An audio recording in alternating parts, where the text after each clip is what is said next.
Desde el Centro de Noticias de Caracol Televisión en Bogotá, esto es Noticias Caracol Edición Central, con María Lucía Fernández y Jorge Alfredo Vargas. Buenas noches y bienvenidos a la edición central de Noticias Caracol. El presidente Trump volvió a arremeter contra nuestro país. Sí, señora, el mandatario advirtió que en su nueva fase de guerra contra los carteles, los narcos colombianos podrían convertirse en blanco de sus ataques militares. En Washington, Juan Camilo Merlano tiene detalles. Juan. Jorge Alfredo, desde hace semanas el presidente Donald Trump ya venía asomando la posibilidad de que en el marco de su escalamiento militar en contra de los carteles del narcotráfico, Colombia podría terminar siendo un blanco. O más específicamente, los grupos terroristas en Colombia, a juicio del Departamento de Estado, que recordemos son 3, la Segunda Marquetalia, las disidencias de las FARC y el Ejército de Liberación Nacional. Todos amenaza para Colombia y para la región, y que dicho sea de paso, están aliados con el régimen de Maduro.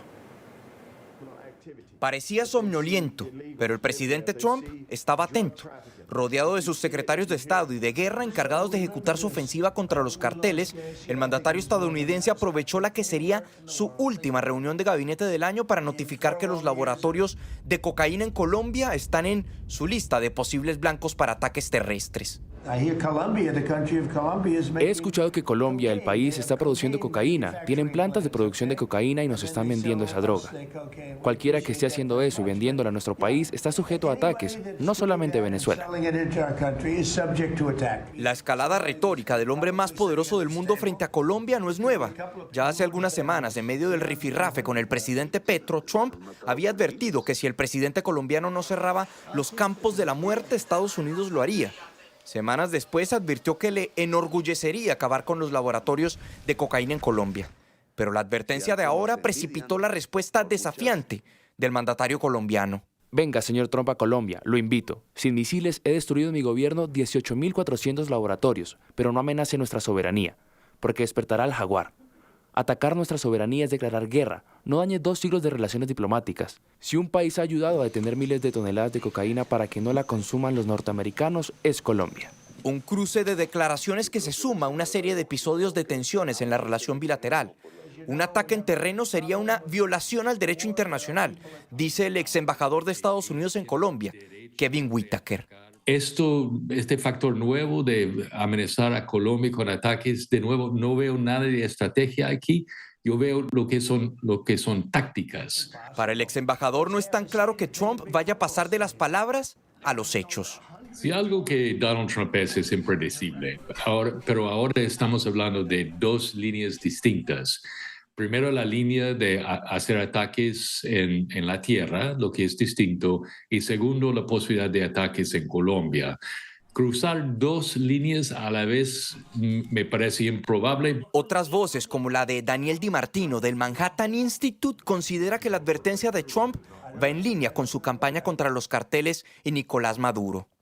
Creo que hay que entender que el problema en Colombia y en Venezuela y del narcotráfico es uno solo.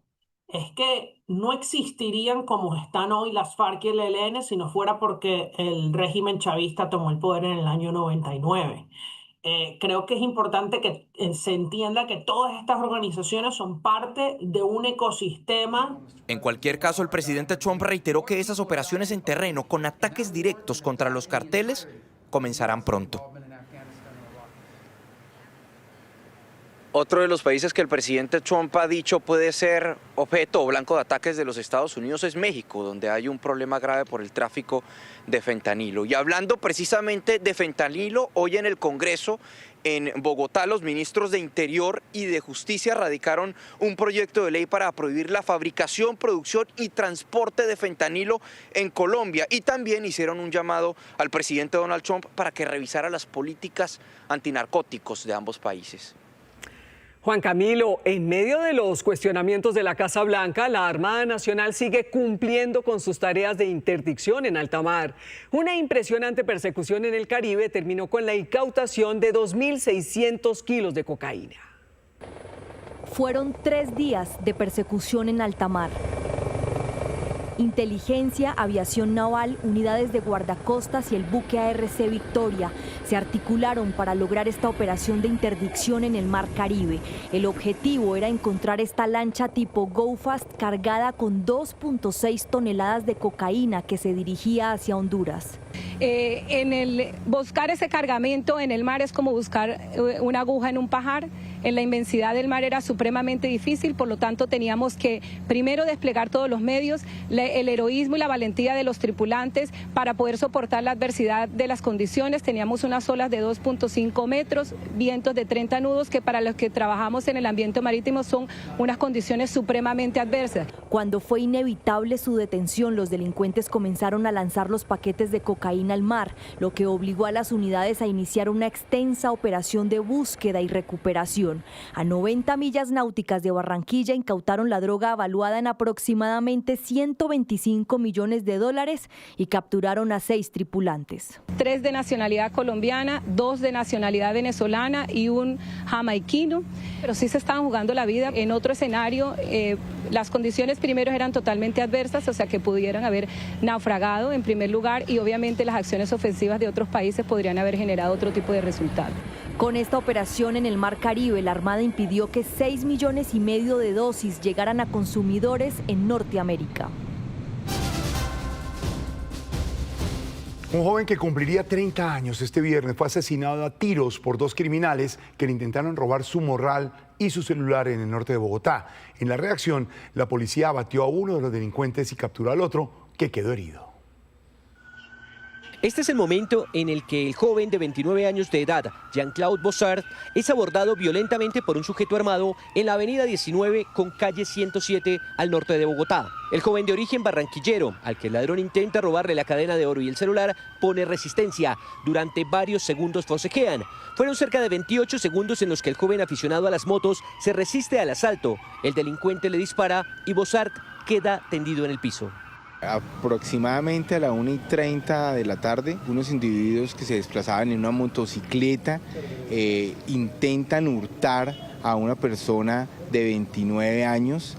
Lamentablemente, al momento opone resistencia. Luego de 2 disparos, el joven administrador de empresas, que este viernes cumplía 30 años de edad, falleció producto de las heridas. Le disparan en 2 ocasiones, la persona queda tendida en la vía. Al tratar de huir, la reacción policial, un señor patrullero enfrenta a los delincuentes. En la esquina, un motociclista espera al atracador, que posteriormente huye en la moto con su cómplice hacia el norte de la ciudad. Un policía los intercepta y a unas cuadras dispara con su arma de dotación contra los sujetos. Producto de ese enfrentamiento, un delincuente queda neutralizado y el otro queda capturado. El conductor de la motocicleta fue abatido por el uniformado, mientras el hombre que disparó es un menor de 16 años, quien resultó herido y posteriormente fue aprehendido por la policía. Según los vecinos de la zona, estos sujetos delinquían en los alrededores. La llamamos la banda de la moto naranja y había cometido varios hurtos, entre ellos un atraco a un restaurante de la zona y muy recientemente algo que todos vimos en la televisión cuando los atracadores apuñalaron a un muchacho muy joven por robarle sus pertenencias. Jean-Claude era motociclista y aficionado al karting. Sus padres viven en Barranquilla y uno de ellos es ciudadano francés. 7:31, la Fiscalía reveló chats, audios y documentos con los que asegura que Nicolás Petro habría usado su cargo como diputado para beneficiarse con varios contratos. La Fiscalía pidió cárcel para el hijo del presidente.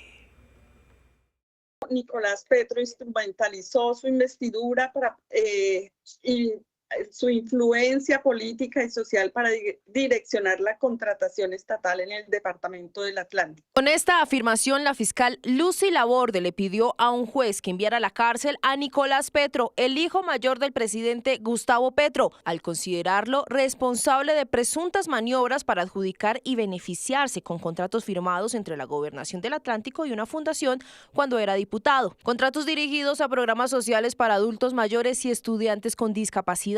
La Fiscalía presentó chats donde supuestamente Petro Burgos y su exesposa Day Vázquez hablaban sobre recoger dinero que sería producto de los contratos y cómo incluso él mostraba preocupación porque su escolta de apellido Díaz había anotado todo. Y le dice Nicolás a Daizulis, ya llegamos. ya Alfredo va a entregar. Ya se bajó Díaz, le dice Nicolás. Daisuri le dice, bueno, Díaz se dio cuenta de que era plata. Díaz se dio cuenta que es plata. Ajá, ¿y cuál es el problema? Le dice Daisuris. Nicolás le dice, amor, entre mayor reserva, todo es mejor. Según la Fiscalía, hay evidencia de cómo Nicolás Petro y Daisuris Vázquez hacían cuentas con el dinero. Porque, mira, ahí se supone que hay 60.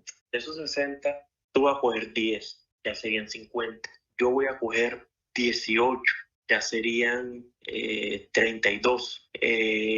Vamos a pagar un mes de arriendo, ya serían 20 y pico. Vamos a darle los 4 millones, señor, serían 20 y pico. Hay que darle al abogado 1,5, ya estaría ya casi 20. Ahora será el juez quien decida si Nicolás Petro es enviado a la cárcel de manera preventiva. En una operación milimétrica, el Gaula de la policía liberó en Cauca al hijo del cantante Giovanni Ayala. El joven estaba en poder de las disidencias de las FARC. ¿Qué dijo el joven a su llegada a Bogotá, César Chaparro?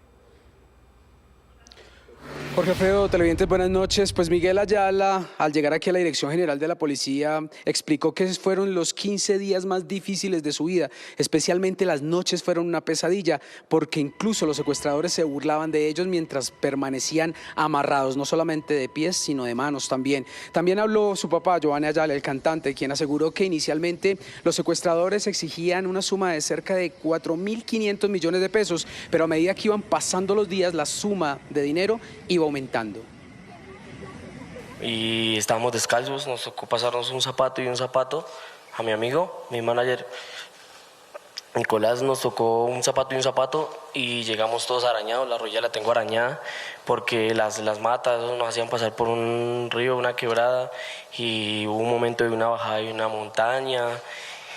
Nos tocó, fue un camino durísimo, en serio durísimo, y íbamos con mucho más miedo porque pensamos que en cualquier momento nos iban a hacer algo a las espaldas porque íbamos muy lejos.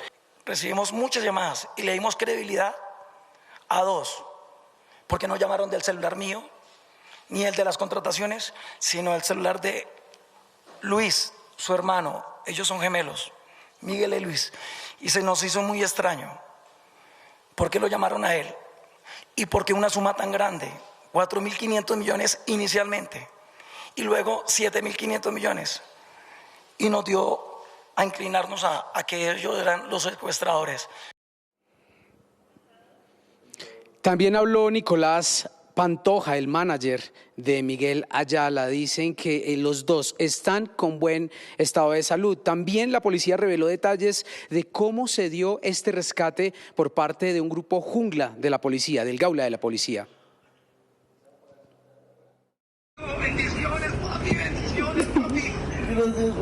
Esta fue la primera comunicación vía telefónica entre Miguel Ayala y su padre, el cantante Giovanni Ayala, minutos después de ser rescatado junto a su manager Nicolás Pantoja por el Gaula de la policía. Gracias, papi. Por ser así. Siempre estuve con ustedes desde día cero. El rescate, que estuvo a cargo del grupo Jungla, ocurrió en la vereda Chorritos, municipio de La Sierra, en el departamento del Cauca. Allí permanecieron 15 días secuestrados por integrantes del Frente Carlos Patiño de las disidencias del Estado Mayor Central, quienes exigían a las familias por la liberación de los jóvenes 7.500 millones de pesos a cambio de su libertad. Dinero que tenían que pagar inicialmente en un plazo no mayor a las 72 horas. Cuenta la policía que un informante fue clave para llegar al sitio donde los tenían escondidos, encadenados y en medio de las más difíciles condiciones humanas. Tienen que agradecerle mucho, mucho a Dios, primero a Dios y a sus ángeles de causa que están ahí con ustedes, por rescatarnos a mi Dios los bendiga.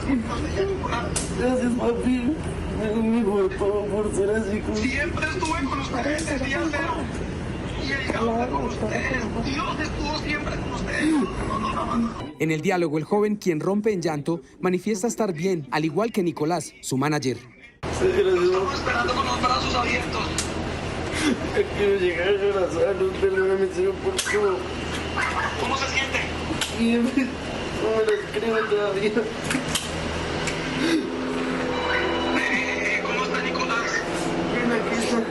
Los dos rescatados fueron trasladados en un avión hacia Bogotá, donde se encontraron con su familia, mientras que la policía explicó que en el operativo un hombre que al parecer los custodiaba en el momento del rescate fue detenido. En la balacera una persona quedó herida, dicen las autoridades que es uno de los custodios, una de las personas que tenía secuestrado a Miguel Ayala. Lo están buscando y que las investigaciones continúan, especialmente allí en esta zona del Cauca.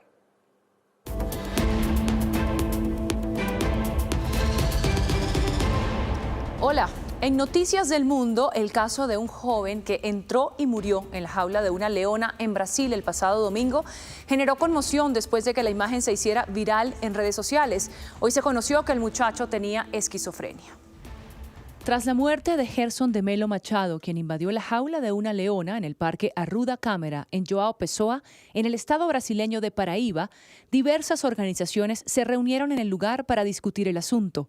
La leona, que nació en el mismo zoológico hace 19 años, no será sacrificada.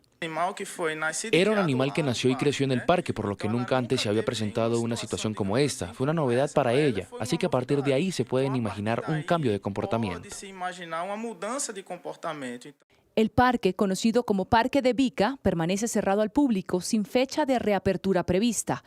Los responsables del lugar aseguraron que el recinto donde se encontraba la leona era seguro. Sin embargo, se están tomando algunas medidas para evitar que casos como el de Gerson se repitan. Son 50 milímetros de vidrio para evitar el riesgo de que alguien lo rompa. Teníamos medidas para evitar que el animal escapara. Ahora tenemos nuevas medidas para impedir la entrada de personas, como una cerca eléctrica, el uso de cámaras. El cuerpo de Gerson, de 19 años, fue velado y enterrado este lunes. Vaqueriño, como se le conocía, tenía esquizofrenia, una enfermedad que también afectaba a otros familiares, como a su madre. El joven, que no tenía sentido del peligro, según el consejero de Protección Infantil que lo acompañó durante años, fue detenido por la policía 16 veces. La última vez fue cuando tiró una piedra a un carro una semana anterior de su muerte. Gerson pasó por una audiencia de custodia y fue enviado a un centro de atención psicosocial, pero escapó. Familiares declararon que tenía una obsesión con los animales y que soñaba con domar leones. Y en Honduras, el presentador de televisión y candidato presidencial Salvador Nasrallah tomó una leve ventaja sobre el empresario Nasri Asfura, apoyado por el presidente Trump. El país está en vilo tras el anuncio de un empate técnico por parte del CNE y el reinicio del conteo de votos, suspendido por el colapso del sistema electoral. Con poco más del 61% de las actas escrutadas, Nasrallah va a la cabeza. En Honduras no hay segunda vuelta electoral. Quien obtenga la mayoría de votos será declarado ganador. Aún no estamos más cerca de la paz en Ucrania. Así lo aseguró un alto asesor del presidente ruso Vladimir Putin tras la esperada reunión con Steve Witkoff, el enviado especial de Donald Trump. El encuentro de casi 5 horas terminó sin acuerdo sobre la propuesta concertada entre Washington y Kiev. El Kremlin sostuvo que aún hay diferencias importantes sobre los territorios ocupados y que habrá que seguir trabajando. Para cerrar la información internacional, los dejo con el encendido de la Navidad en la Casa Blanca, en Washington.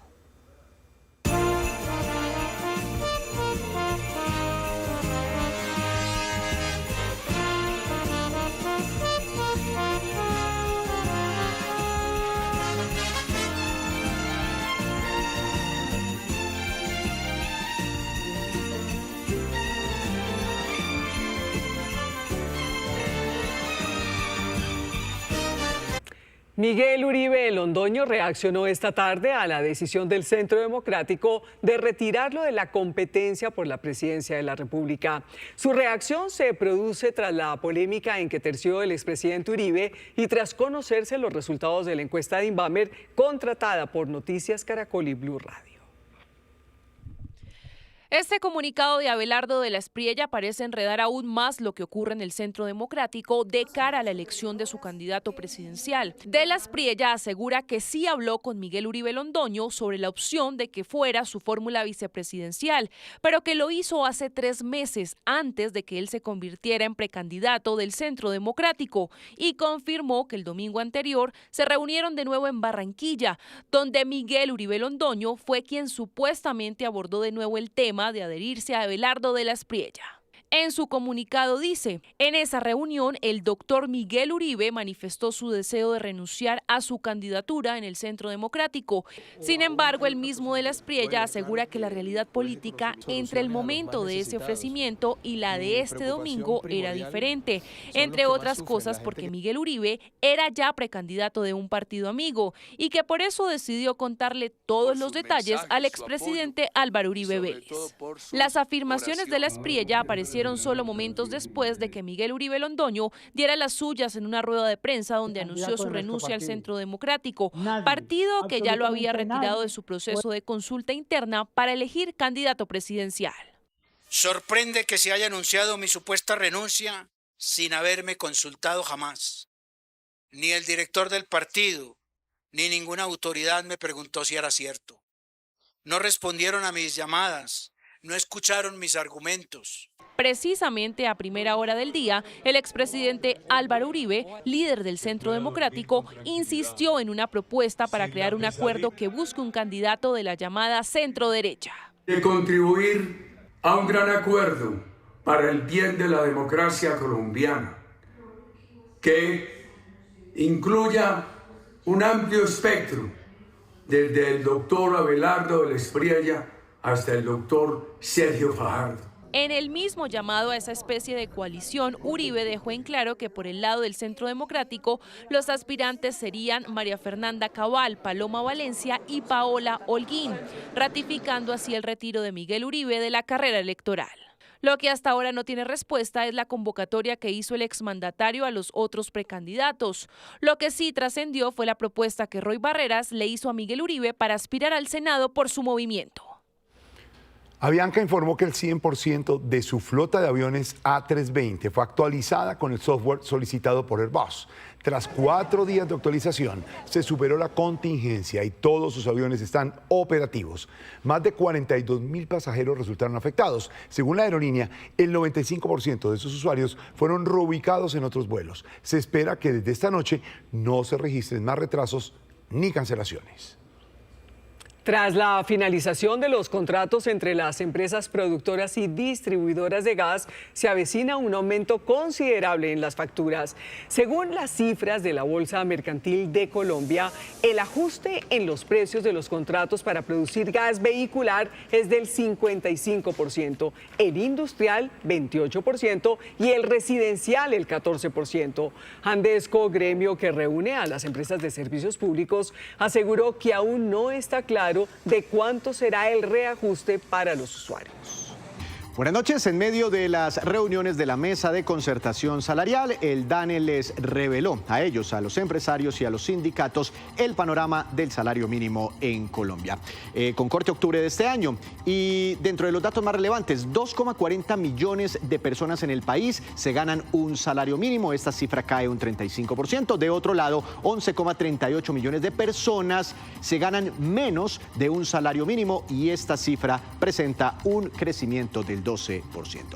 En más información, la DIAN reportó que la semana pasada, cuando se desarrollaron los Black Days, en el comercio se registraron 176 millones de facturas electrónicas con ventas cercanas a los 73 billones de pesos. Y sigue subiendo con fuerza la Bolsa de Valores de Colombia, alcanzando hoy un nuevo máximo histórico en su mercado de acciones, con un índice Colcap, el más importante, superando por primera vez los 2.100 puntos. En más datos, la OCDE aumentó su proyección frente al crecimiento que este año tendría la economía colombiana, desde un 2,5 hasta un 2,8%. En indicadores económicos, subió el dólar. Mañana regirá una tasa representativa del mercado de 3.817 pesos con 66 centavos. Cayó el petróleo de referencia Brent, se ubica por debajo de los $63 por barril. También bajó el café, precio de referencia para mañana, 2.863.000 pesos por carga en promedio. Continúe con Noticias Caracol. Un instructor de fútbol utiliza este deporte como una herramienta de transformación y protección para los niños que viven en Soledad Atlántico. Mi nombre es Oscar Cueto y esta es mi historia. Soy entrenador de fútbol, trabajamos con niños en formación desde la edad de 4 años. La labor de Oscar Cueto se centra en ofrecerles un espacio seguro de recreación, orientación y crecimiento personal. Desde pequeña me ha llamado la atención de jugar fútbol, esta es mi pasión. El profesor Oscar es un profesor que nos entrena perfectamente, él es un profesor muy bueno. Nos ayuda full en el entrenamiento, a jugar fútbol, nos entrena el físico. La idea es formar personas para que sean excelentes deportistas. El entrenamiento se ha convertido en el espacio donde niños y niñas fortalecen sus valores y aprovechan su tiempo libre. Prefiero estar 1000 veces en una cancha que estar en una calle haciendo nada. Por haber contribuido a que muchos jóvenes se mantengan alejados de riesgos presentes en sus entornos, el profesor Oscar es un colombiano que hace historia. Y en Noticias Caracol estamos de celebración. Dos de nuestras más queridas reporteras, Stephanie Valencia y Angie Jiménez, fueron galardonadas con uno de los premios de periodismo más importantes que se entregan en el país.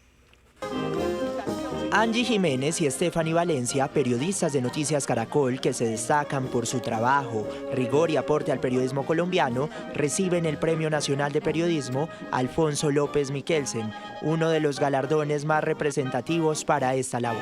Tengo la fortuna de estar en la fuente que me parece la más hermosa, que es cultura y entretenimiento, entonces este es un significado también de eso, de que también podemos contar historias que hacen a las personas más felices, siempre también ligada a mi Pacífico colombiano, que me ha enamorado y también he buscado esos espacios para contar esas historias. Recibir este premio significa la responsabilidad de seguir informando, seguir contando historias con mucho rigor, con mucha sensibilidad, con mucho respeto y muy apegados a la verdad como siempre lo hemos hecho. 15 menores de edad. Con informes impactantes, entrevistas que revelan historias profundas y un estilo que conecta con la audiencia, Angie desde el entretenimiento y Stephanie con información general alcanzan este premio que reafirma su talento y compromiso en esta profesión.